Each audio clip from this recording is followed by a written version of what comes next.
میں اپنی بیوی بچوں کے ساتھ ریسٹورنٹ سے کھانا کھا کر باہر نکلا تو ایک چھوٹی بچی جو بھیک مانگ رہی تھی، میری بیٹی نے اسے چاکلیٹ پکڑا دی۔ تو جب میری بیوی نے دیکھا تو اس نے چاکلیٹ چھین کر اس بچی کو دھکا دیا اور وہ سڑک پر گر گئی۔ تو میں بچی کو ہسپتال لے کر جانے لگا تو میری بیوی بولی، اس بھکارن کو سڑک پر چھوڑو اور گھر چلو۔ جب میں نہ مانا تو بیوی نے تماشا لگا دیا کہ مجھے طلاق دو اور بچی کو ہسپتال لے جاؤ۔ میں نے طلاق دی اور بچی کو ہسپتال لے گیا، اور جب بچوں کو لینے سسرال گیا، میرے بچے بیوی کو، واؤ بابا کھانا بہت ٹیسٹی تھا، کھا کر مزہ آ گیا۔ میری بیٹی نے نیپکن سے منہ صاف کرتے ہوئے کھانے کی تعریف کی تھی۔ اس ریسٹورنٹ میں انہیں پہلی بار لے کر آیا تھا۔ بہت کم ایسا ہوتا تھا کہ میری بیوی بچوں کو کسی ریسٹورنٹ کا کھانا پسند آتا تھا۔ اس کی بات سن کر میں بھی خوش ہو گیا تھا۔ یہ ریسٹورنٹ میرے گھر کے کافی قریب تھا۔ آئندہ میری بیوی بچوں کو یہاں پر لانے میں میرا کافی وقت بچ جاتا۔ میں نے ان بچوں کو باہر جا کر اپنا انتظار کرنے کے لیے کہا اور خود ہوٹل کے ریسیپشن پر بل وغیرہ ادا کر کے باہر آیا تو میری نظر ایک بچی پر پڑی۔ اس کا حلیہ کافی خستہ حال تھا، شکل سے ہی معصومیت ٹپک رہی تھی۔ وہ بھیک مانگ رہی تھی۔ اللہ کے نام پر دے دو، بھلا ہوگا، بہت زیادہ بھوک لگی ہے، بھوک کی وجہ سے پیٹ میں درد بھی ہو رہا ہے، لیکن یہ کھانا مجھے اپنے لیے نہیں، میرے بھائی کے لیے چاہیے۔ وہ روتے ہوئے بار بار بھیک مانگ رہی تھی۔ میری بیوی تو سر جھکا کر اپنے موبائل میں مگن تھی۔ میری بیٹی نے آگے بڑھ کر اس کے ہاتھ میں ایک چاکلیٹ تھما دی۔ وہ خود بھی چھوٹی تھی اور معصوم تھی، بھیک مانگنے کو نہیں جانتی تھی، لیکن اس چھوٹی سی بچی کا درد اس نے محسوس کر لیا تھا۔ میں دور کھڑا یہ منظر دیکھ کر مسکرا رہا تھا۔ دل میں ایک عجیب سی نرمی اتر رہی تھی۔ مجھے لگا شاید آج کا دن واقعی اچھا دن ہے، مگر میری مسکراہٹ زیادہ دیر قائم نہ رہ سکی۔ میری بیوی نے جب دیکھا کہ میری بیٹی نے چاکلیٹ اس بھکاری لڑکی کو دے دی ہے تو اس کے تیور ایک دم بدل گئے۔ اس کی آنکھوں میں غصہ بھڑک اٹھا۔ وہ تیزی سے اس بچی کی طرف بڑھی اور اسے بازو سے پکڑ کر جھنجھوڑ ڈالا، اس کے ہاتھ سے چاکلیٹ چھین لی۔ پتہ نہیں کہاں سے یہ بھکاری منہ اٹھا کر سامنے آ جاتے ہیں اور جینا حرام کر دیتے ہیں، کسی ایک لمحے کے لیے بھی سکون نہیں لینے دیتے۔ تمہاری ہمت کیسے ہوئی میری بچی کے ہاتھ سے چیز پکڑنے کی؟ وہ اس بچی کا بازو دبائے بلند آواز میں اسے ڈانٹ رہی تھی اور ساتھ ہی ساتھ اس کے پورے وجود کو جھنجھوڑنے کے انداز میں جھٹکے دیتی جا رہی تھی۔ اس سے پہلے کہ میں اس تک پہنچ کر اسے اس جارحانہ عمل سے روک پاتا، اس نے اچانک اس چھوٹی سی بچی کو زور سے دھکا دے دیا۔ بچی اپنا توازن برقرار نہ رکھ پائی اور سیدھی سڑک پر جا کر گری۔ وہاں پڑے ہوئے فالتو سامان میں سے شاید کوئی نوکیلی چیز اسے لگ گئی۔ ایک دھیمی سی چیخ سنائی دی۔ اس کے بازو سے خون بہنے لگا۔ اس کا نازک سا جسم زمین پر کانپ رہا تھا۔ آنکھوں میں خوف اور بے بسی کی نمی تیرنے لگی۔ وہ بار بار صرف ایک ہی بات دہرا رہی تھی کہ میرے بھائی کو کھانا دے دو، وہ بہت بھوکا ہے۔ میری بیٹی یہ منظر دیکھ کر سہم گئی۔ اس نے میرا ہاتھ مضبوطی سے پکڑ لیا۔ میں تیزی سے آگے بڑھا۔ میرے دل میں غصہ بھی تھا، دکھ بھی تھا اور شرمندگی کی ایک چبھن بھی۔ میں نے اپنی بیوی کے ہاتھ سے چاکلیٹ واپس لی اور اس بچی کے پاس جا کر بیٹھ گیا۔ اس کے کپڑے پھٹے ہوئے تھے، پاؤں میں چپل بھی نہ تھی، جسم پر گرد اور تھکن کی ایک گہری تہ جمی ہوئی تھی، لیکن اس کے چہرے پر پھر بھی معصومیت تھی۔ میں نے جیب سے رومال نکال کر اس کے زخم سے بہنے والا خون صاف کرنا چاہا تو وہ گھبرا کر پیچھے ہٹ گئی۔ شاید اسے بھی ڈر لگ رہا تھا کہ میں بھی اس کے ساتھ سختی نہ کر دوں۔ میں نے نرم آواز میں کہا کہ گھبراؤ مت، تمہیں کچھ نہیں ہوگا۔ اس نے آہستہ سے سر اٹھایا، آنکھوں میں آنسو جمع تھے، ہچکیاں بندھی ہوئی تھیں۔ اس کے زخم سے ابھی تک خون رس رہا تھا۔ میں نے اسے اسپتال لے جانا چاہا، مگر میری بیوی اس بات کو انا کا مسئلہ بنا چکی تھی۔ میں اس بچے کو اسپتال لے کر جانا چاہتا تھا، اس لیے میں نے اسے اپنی گود میں اٹھایا، لیکن اسی لمحے میری بیوی نے میرا بازو پکڑ لیا اور کہنے لگی، تم اسے کہاں لے کر جا رہے ہو؟ میں نے غصے بھری نظر سے اس کی طرف دیکھا۔ کتنی بڑی غلطی کرنے کے باوجود وہ کیسے دیدہ دلیری سے میری آنکھوں میں آنکھیں ڈال کر بات کر رہی تھی اور مجھ سے سوال و جواب کر رہی تھی۔ حالانکہ میرے خیال میں ہونا تو یہ چاہیے تھا کہ وہ شرمندگی کے مارے سر تک نہ اٹھا پاتی۔ میں نے ملامت کرتی نظر سے اس کی طرف دیکھا اور کہا کہ تمہاری طرح بے حس نہیں ہوں۔ بچی کو چوٹ لگی ہے، خون نہیں رک رہا اور میں اسے ہسپتال لے کر جا رہا ہوں۔ میری بات سن کر وہ مزید بے پھر گئی اور کہنے لگی، کوئی ضرورت نہیں ہے اسے ہسپتال لے کر جانے کی، یہیں پر اتارو۔ یہ تمہاری اپنی بیٹی نہیں ہے جسے تم نے گود میں اٹھا لیا ہے، نہ جانے کہاں سے آئی ہے، کہاں کی پیداوار ہے، ایک بھکارن ہے۔ اس نے میرے بچے کو ہاتھ لگایا۔ اگر میری بچی کو جراثیم لگ جاتے اور میری بچی بیمار پڑ جاتی تو اس کا کیا جاتا؟ تکلیف تو میری بچی اٹھاتی نا۔ اب اس کو چھوڑو اور چلو گھر، تم اسے اسپتال نہیں لے کر جاؤ گے۔ مجھے اپنی بیوی کی بے حسی پر جی بھر کر افسوس ہوا تھا۔ میرے سامنے اس کا ایسا روپ پہلی بار آیا تھا۔ میں نے سختی سے اس کی طرف دیکھا اور کہا، تم بچوں کو لے کر گھر چلی جاؤ، میں بچی کو لے کر ہسپتال جا رہا ہوں۔ بچی کو چوٹ لگی ہے اور اس کا علاج کروانا ہماری اخلاقی اور قانونی ذمہ داری بھی ہے، ورنہ اس کے لواحقین بھی ہمارے اوپر قانونی کارروائی کر سکتے ہیں۔ میں نے اپنی بیوی کو قانون سے ڈرانا چاہا تھا، مگر اس کے باوجود وہ باز نہیں آئی تھی۔ اس نے تو جیسے ضد پکڑ لی تھی، بار بار مجھ سے کہتی جا رہی تھی کہ اس بچی کو تم ہسپتال لے کر نہیں جاؤ گے، جبکہ میں مزید وقت برباد نہیں کرنا چاہتا تھا۔ جب میں بحث کر کے اسے اپنا نقطۂ نظر نہیں سمجھا پایا تو میں نے اسے نظر انداز کیا اور بچی کو لے کر آگے کی طرف بڑھا تھا۔ تبھی اس نے غصے سے میرا بازو دبوچ لیا اور فیصلہ کن انداز میں میرے سامنے آ کر کھڑی ہو گئی۔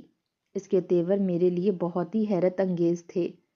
کڑی نظروں سے میری طرف دیکھتے ہوئے کہنے لگی، یا تو تم اس بچی کو ہسپتال لے کر جاؤ گے یا پھر مجھے ابھی کے ابھی طلاق دو گے۔ اس کی بات سن کر میں ششدر رہ گیا تھا۔ مجھے اپنے کانوں پر یقین نہیں آ رہا تھا۔ یہ وہ کیسی بات کر رہی تھی؟ وہ مجھ سے علیحدگی کی بات کر رہی تھی؟ اتنی چھوٹی سی بات پر وہ اپنا گھر برباد کر دینا چاہتی تھی؟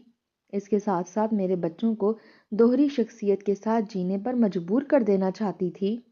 میں نے صدمے سے اس کی طرف دیکھا اور کہا، کیا تم اس بات پر مجھے طلاق لینے پر مجبور کر دو گی؟ کیا ہماری اب تک ساتھ گزری ہوئی زندگی کی تمہاری نظروں میں یہی اہمیت ہے کہ تم ذرا سی بات سے انکار سن کر ہمارے رشتے کو توڑنے کی بات کر دو؟ تو اس نے کہا کہ ہاں، میں ایسا ہی کروں گی۔ اگر تمہاری نظر میں میری کوئی اہمیت نہیں ہے تو میں یہی سب کروں گی۔ ابھی کے ابھی ان سب باتوں کو چھوڑو اور میرے ساتھ گھر چلو، ورنہ مجھے طلاق دو۔ یہی میرا آخری فیصلہ ہے۔ جب تم میری بات کو اہمیت نہیں دے رہے تو دوسرا کیا خاک دے گا؟ اور اب تو بات میری انا پر آ گئی ہے۔ تمہیں اس بچی اور مجھ میں سے کسی ایک کو چننا ہوگا۔ اس کی بے حسی میرے لیے بہت زیادہ تکلیف کا باعث بن رہی تھی۔ مجھے اپنے کانوں پر یقین نہیں آ رہا تھا۔ ایسا لگ رہا تھا میری بیوی کے روپ میں میرے سامنے کوئی اور کھڑا ہوا ہو جو مجھ سے یہ بات کر رہا ہے۔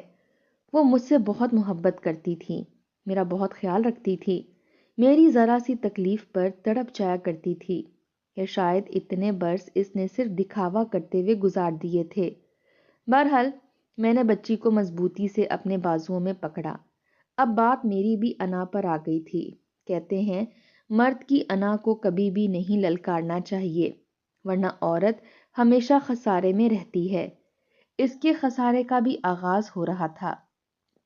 میں بالکل اپنی بیوی کے سامنے آ کر رکا، اس کی آنکھوں میں آنکھیں ڈال کر اسے طلاق دی، بچی کو گاڑی میں بٹھایا اور اسے لے کر ہسپتال آ گیا۔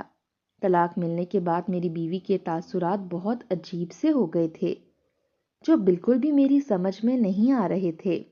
وہ دکھ یا صدمے کے تاثرات تو ہرگز نہیں لگ رہے تھے۔ میں شدید ذہنی الجھن میں مبتلا تھا۔ ڈاکٹر کافی دیر تک ایمرجنسی وارڈ میں بچی کے زخموں سے بہتا ہوا خون روکنے کی کوشش کرتے رہے۔ وہاں پر بحث کے دوران بچی کا مزید خون ضائع ہو چکا تھا۔ بچی کو اور خون لگ رہا تھا۔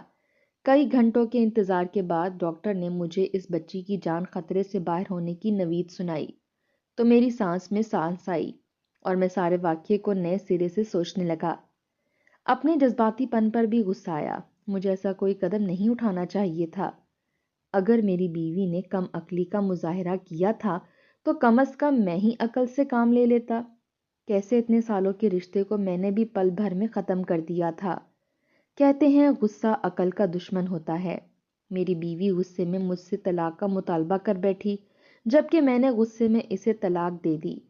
کاش ہم دونوں میں سے کسی ایک کو ہی اپنے غصے پر قابو ہوتا تو آج یہ نوبت نہ آتی۔ اب میں سر پکڑ کر بیٹھا ہوا تھا، لیکن اتنے سارے لوگوں کی موجودگی میں اپنی بیوی کو 3 طلاقیں دے چکا تھا۔ اب واپسی کی کوئی گنجائش نہیں بچی تھی۔ بچی بھی ہسپتال میں ہی داخل تھی۔ اسے سکون کا انجیکشن لگا دیا گیا تھا اور وہ گہری نیند سو رہی تھی۔ مجھے اس کی طرف سے کوئی فکر نہیں تھی۔ پھر بھی میں نے ایک نرس کو اس کا خیال رکھنے کے لیے کہا اور ہسپتال سے باہر نکلتا چلا گیا۔ اب میرا ارادہ تھا کہ میں اپنے سسرال جاؤں اور اپنے بچوں کو اپنے ساتھ لے آؤں۔ آج کے ہونے والے ہنگامے سے وہ کافی زیادہ پریشان ہو گئے ہوں گے، اور وہ اتنے چھوٹے بھی نہیں تھے کہ انہیں طلاق کا مطلب پتہ نہ ہوتا۔ میں جانتا تھا کہ میری بیوی اب اپنی بے عزتی کا بدلہ لینے کے لیے کچھ بھی کرے گی۔ اگر وہ ایک چھوٹی سی بات کو بڑا مسئلہ بنا کر مجھ سے طلاق لے سکتی تھی تو وہ کچھ بھی کر سکتی تھی۔ میں نہیں چاہتا تھا کہ میری بیوی بچوں کے دلوں میں کوئی الٹی سیدھی باتیں ڈال دے اور میرے بچے مجھ سے بدظن ہو جائیں۔ میں ساری زندگی اپنے بچوں کی شکل تک دیکھنے کے لیے ترستا نہ رہوں، سو میں فوراً اپنے سسرال چلا گیا تھا تاکہ اپنے بچوں کو واپس لے آؤں۔ لیکن میں نہیں جانتا تھا کہ آگے کا راستہ میرے لیے اور بھی دشوار ہونے والا ہے۔ میرے سامنے وہ سچ آنے والے تھے جن کے بارے میں نے کبھی خواب میں بھی نہیں سوچا تھا۔ میں تو بس گاڑی چلاتے ہوئے سوچوں میں گم اپنے سسرال کی طرف روانہ تھا اور سوچ رہا تھا کہ کیسے اپنے سسرال والوں سے معذرت کروں گا۔ کبھی میری بیوی نے میرے ساتھ کوئی غیر اخلاقی رویہ نہیں اپنایا تھا اور میرے سسرال والے بھی مجھے اپنے بیٹوں سے بڑھ کر عزت دیا کرتے تھے۔ ہر کام میں مجھ سے مشورہ لیا کرتے تھے، بلکہ سسرال میں ہونے والے تمام فنکشنز کی ذمہ داری مجھ پر ہوتی تھی۔ میں ہی فیصلہ کرتا تھا کہ کس دن کس وقت فنکشن کرنا ہے، کیسے کیسے ڈیکوریشن کرنی ہے، کون کون سے مہمانوں کو بلانا ہے۔ ہر ایک چیز مجھ سے پوچھ کر کی جاتی تھی اور میں خود کو کسی شہنشاہ سے کم محسوس نہیں کرتا تھا۔ میں کوئی دنیا سے انوکھا نہیں تھا جسے اتنی عزت دی جا رہی تھی۔ میں جانتا تھا کہ وہ اپنی بیٹی کی وجہ سے مجھے اتنی عزت دیتے تھے، بیٹی کو عزت دیتے تھے تاکہ میں ان کی بیٹی کو عزت دوں، میرا خیال رکھتے تھے تاکہ میں ان کی بیٹی کا خیال رکھوں۔ آج میں نے ان کا مان، امید اور یقین سب کچھ توڑ دیا تھا۔ بیوی کو طلاق دینے کا افسوس اپنی جگہ، لیکن مجھے اس کی حرکت پر ابھی تک شرمندگی اور بے حد غصہ تھا۔ میں چاہتا بھی تو اس کی حرکت کو بھول نہیں سکتا تھا۔ بہرحال جیسے تیسے کڑا دل کر کے میں اپنے سسرال پہنچا تاکہ اپنے سسرال والوں سے معذرت بھی کر سکوں اور اپنے بچوں کو لے آؤں۔ لیکن جیسے ہی میں سسرال پہنچا تو یہ دیکھ کر حیران رہ گیا کہ رات کے اس پہر بھی گھر کا دروازہ کھلا ہوا تھا۔ شاید بند کرنا بھول گئے تھے۔ ظاہری سی بات ہے ان پر قیامت ٹوٹ پڑی تھی۔ وہ کیسے ایک دروازے کو یاد رکھ پاتے، جبکہ برداشت کرنے کو بھی بہت کچھ باقی تھا۔ میں دھیمے قدموں صحن کی طرف بڑھا، مگر اگلا منظر جیسے مجھے حواس باختہ کر گیا تھا۔ میرے پاؤں کے نیچے سے زمین نکل گئی تھی۔ مجھے اپنے کانوں پر یقین نہیں آ رہا تھا اور آنکھوں دیکھا بھی جھوٹ لگ رہا تھا۔ میری بیوی سامنے صوفے پر بیٹھی ہوئی تھی، جبکہ میرے بچے نیچے قالین پر بیٹھے ہوئے تھے۔ میرے بچے میری بیوی کی منتیں کر رہے تھے، بار بار اسے کہہ رہے تھے کہ انہیں بابا کے پاس جانا ہے، لیکن میری بیوی سنگ دل بنی ہوئی تھی، ان کی طرف غور سے نہیں دیکھ رہی تھی اور ایک بار پھر اپنی موج مستی میں گم ہو جاتی تھی۔ سامنے میری ساس اور سسر بھی بیٹھے ہوئے تھے اور میرے سالے بھی موجود تھے۔ ان کی باتیں سن کر تو مجھے جیسے صدمہ ہی لگ گیا تھا۔ میرا سسر کہہ رہا تھا، یقین کرو یہ ہماری زندگی کا سب سے مشکل مرد تھا، جو پھنسا بھی مشکل سے تھا اور اسے جان چھڑانا بھی مشکل ہو رہا تھا، یہاں تک کہ 2 بچے تک ہو گئے۔ ہماری ناہید بھی خود کو بیوی سمجھنے لگی تھی۔ یہ تو وقت رہتے ہم نے اسے عقل دے دی اور سمجھایا کہ ابھی زندگی پڑی ہے، بہت کچھ کرنا ہے، ابھی نہ جانے کہاں کہاں تک پہنچنا ہے، اور تم ایک ہی آدمی پر اپنی دنیا تمام کر بیٹھی ہو۔ دیکھ لیا آج تم نے اس کی اصلیت، کتنی محبت کرتا ہے تم سے، تم پر ایک بھکاری لڑکی کو ترجیح دی۔ اچھا کیا، پھر تم نے اسی وقت عقل سے کام لیتے ہوئے اس سے طلاق کا مطالبہ کر لیا، ورنہ تو زندگی بھر جان چھڑوانا مشکل ہو جاتا۔ اب میں اس پر حق مہر کی رقم کے لیے کیس کروں گا، بچوں کی کسٹڈی لے کر ان کا خرچہ الگ سے لیا کروں گا۔ دیکھنا تم کیسے میں اس انسان کو ذلیل و رسوا کر دیتا ہوں۔ میرے سسر کی باتیں سن کر تو مجھے اپنے کانوں پر یقین نہیں آ رہا تھا۔ یہ وہی شخص تھا جو میرے سامنے اتنی عاجزی اور انکساری سے رہتا تھا، جیسے اس سے بڑا اور شریف آدمی کوئی نہیں ہو سکتا۔ لیکن یہ کتنا برا نکلا تھا۔ میں نے دل ہی دل میں ایک بار خدا کا شکر ادا کیا جس نے مجھے میری بیوی کی اصلیت دکھا دی، اور سسرال والوں کا بھی سارا ناٹک میرے سامنے آ چکا تھا۔ میں غصے سے آگے بڑھا اور جا کر اپنے بچوں کو اٹھایا جو ابھی تک میری بیوی کو اپنی طرف متوجہ کرنے کی کوشش کر رہے تھے۔ مجھے دیکھتے ہی دونوں بچے مجھ سے لپٹ گئے اور میری بیوی نے بھی گھبرائے ہوئے انداز میں اٹھ کر میری طرف دیکھا۔ میرے چہرے کے تاثرات ایسے تھے کہ وہ سمجھ چکی تھی کہ میں ان کی ساری حقیقت جان گیا ہوں۔ میں خاموشی مگر مضبوط قدموں سے آگے بڑھا، اپنے دونوں بچوں کے کندھوں پر ہاتھ رکھا، انہیں اپنے ساتھ لگایا اور سیدھا دروازے کی طرف بڑھ گیا۔ سب کے چہرے تھکے ہوئے مگر تیکھے تاثر لیے مجھے گھور رہے تھے۔ میں نے پلٹ کر صرف اتنا کہا کہ آج کے بعد میرا اور تم لوگوں کا کوئی تعلق نہیں رہا۔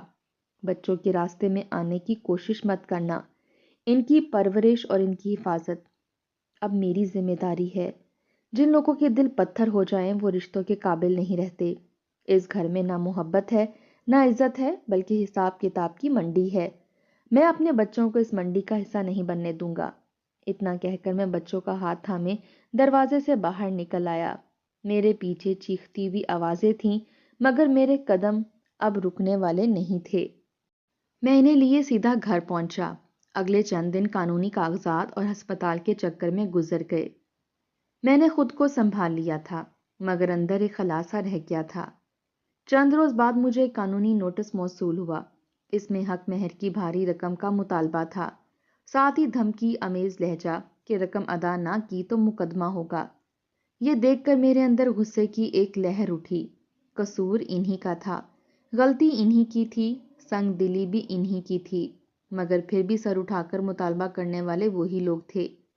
اسی لمحے سارے ٹکڑے آپس میں جڑتے گئے۔ میں سمجھ گیا کہ یہ کوئی عام معاملہ نہیں بلکہ ایک پورا کھیل تھا۔ اپنی لڑکیوں کی شادیاں امیر لوگوں سے کروانا، پھر جھگڑا کھڑا کر کے طلاق لینا اور بعد میں بھاری رقم لینا، یہ سب سوچا سمجھا دھندا تھا۔ میں نے مزید دیر نہ کی، میں نے پولیس کو پوری تفصیل کے ساتھ اطلاع دی، ثبوت دیے، ریکارڈنگز اور ہسپتال کے کاغذات بھی جمع کروائے۔ بہت جلد چھاپے پڑے، ان کا پورا گروہ پکڑا گیا، سازشیں بے نقاب ہو گئیں، ان کے چہرے اتر گئے، ان کے تکبر کا محل زمین بوس ہو گیا۔ مجھے قانونی طور پر بھی سرخروئی ملی اور میرے بچوں کی سرپرستی میرے نام رہی۔ پھر بھی میرے دل میں ایک کسک باقی رہی کہ جس عورت کو میں نے عزت دی، سہارا دیا، وہی چند لاکھ روپے کے لیے مجھے چھوڑ گئی۔ وہ چاہتی تو میں سے کروڑوں روپے دے سکتا تھا اور میں اب تک دیتا بھی رہا تھا، لیکن مجھے نہیں پتا تھا رشتے اس کے لیے محض معاہدہ اور تجارت بن کر رہ گئے تھے۔ وہ بچی جسے میری بیوی نے زخمی کیا تھا، میں نے اس کی سرپرستی بھی اپنے سر لے لی تھی، اسے اسکول میں داخل کروا دیا تھا اور اس کے اسکول کا سارا خرچ خود اٹھانے لگا تھا۔ اس کے گھر میں بھی راشن پہنچا دیتا تھا اور اس کے ساتھ ہی اس کی والدہ کو بھی ایک دو جگہ کام پر لگوا دیا تھا۔ میں نے اپنی طرف سے ان کی زندگی آسان کر دی تھی اور پھر اپنے بچوں کا صدقہ سمجھ کر نہ جانے ایسے کتنے ہی لوگوں کی مشکلات کو دور کرنے لگا جو واقعی زندگی سے مایوس ہو چکے تھے۔ میری بیوی کی جب کبھی مجھے یاد آتی تو مجھے بے انتہا دکھ ہوتا، کیونکہ اس نے وہ چند برس میرے ساتھ اچھے طریقے سے گزارے تھے، مجھے کبھی شکایت کا موقع نہیں دیا تھا۔